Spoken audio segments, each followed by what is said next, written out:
Hello, it's Nicola Antonio from Remax Paradise. Today I have the great pleasure of interviewing Mariana Olivares from Guzman Ariza. Guzman Ariza, the law firm, the largest law firm Yeah. here, am I correct? Mariana, tell us a little bit about yourself and the law firm. Well, thank you, Nick, and we're honored to have you here today. So, Guzman Ariza is one, if not the largest firm in the Dominican Republic. We pride ourselves to be able to assist clients in their investments in the Dominican Republic, and we offer a full service catalog in legal aspects, from buying a property to corporate to litigation, regulatory, and tax advice, and basically everything in between. Perfect. So we're located all throughout the country, from Punta Cana, Samaná, Santo Domingo, Sosúa, Puerto Plata. Basically, we're there where we need to be and where our clients need us to be. So, Mariana, what is the process of buying a property in the Dominican Republic? Well, the process to buy a property in the Dominican Republic starts with the help of the broker, actually. So the broker or intermediary shows properties to the clients, and as soon as the client chooses or decides to pursue a specific property, the first thing is to sign a reservation agreement and pay a deposit. So after the deposit is made, then it is recommended that the buyer retains legal assistance to review and conduct a title search for the property and confirm that everything is okay. So in that due diligence process, basically the lawyers, we review that there are no liens, no contingencies, tax-wise or legal-wise, regarding the property, and basically approve or authorize or recommend the buyer to move forward with the purchase. After that is completed, there is a closing stage that should take place, in which the parties sign the purchase contract or promise of sale in case the project is in pre-construction, and basically move forward with the investment. In case of pre-construction properties, the promise of sale tends to regulate the relationship between the buyer and the developer while the property is being built. So that's a very important document that should be reviewed and negotiated with the lawyers and the buyers. After the property is constructed, is built, is finished, then we do again the due diligence process, confirm that everything is okay, and proceed with closing and delivery of the property. So by that time, the buyer already has the property, and there is transfer procedure that needs to be completed.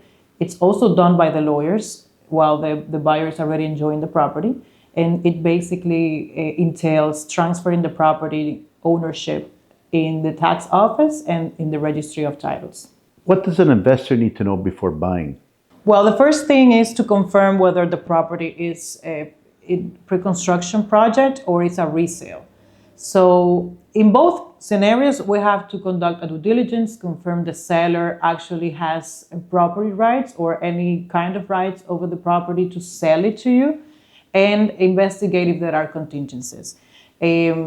It's very important that the buyer feels safe with the investment that it's making, and important issues that should be considered are taxes, the taxes that should be paid after the property is purchased. What are the taxes that need to be taken into account when buying a property in the Dominican Republic? Well, the taxes to be considered are transfer tax for properties and property taxes or asset tax, which are paid every year. So the transfer tax is a one-time payment that is made by the buyers when purchasing a property in the Dominican Republic. This tax is 3% of the purchase price. And the property taxes are paid by individuals that buy a property in the country. It's 1% of the value of the property, deducting an exonerated base of about $150,000. So the buyers actually pay 1% of any amount exceeding $150,000 of fiscal value.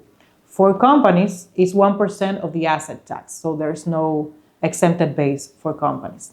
However, in Punta Cana area, Samaná, and other touristic places of the Dominican Republic, some projects are classified under Confotur, which grants the buyer the opportunity to exonerate both the transfer tax and the property taxes for 15 years. So if an investor is buying in a property classified under Confotur, should not pay neither of those taxes. Can a non-resident buy properties in the Dominican Republic? Anybody can buy property in the Dominican Republic. There is no restriction or further requirements for a non-resident or non-citizen to purchase and invest in the Dominican Republic. So Mariana, is there a difference between buying in a personal name or in a commercial company corporation maybe? Okay. Well, there are differences when in buying in a through a commercial company or in your personal name. The differences are not related to the process itself of buying, but for the legal effects or tax-wise consequences for the buyer. So as I said before, when you buy a property personally, you get to exonerate partially of the property taxes every year, in opposition to buying through a company where you have to pay in full the 1% of asset tax. So tax-wise, that's a bit of the difference. And also liability. In case of renting, if your main purpose is to rent the property, you should maybe consider doing so through a company, so your personal assets are protected in regards to this investment. If a foreigner buys a property, can he apply for residency? So yes, recently immigration launched a program in which investors purchasing properties classified under Confotur for more than $200,000, they're allowing or granting residences, investment residences for those investors. So it's a pretty recent program, and the requirements or basic requirements are that the property should be equal or higher than $200,000. The property should be part of a project classified under Confotur, and the title must be already transferred to the buyer. So if it's pre-construction, the buyer should wait until delivery and transfer the property to be able to apply for that residency.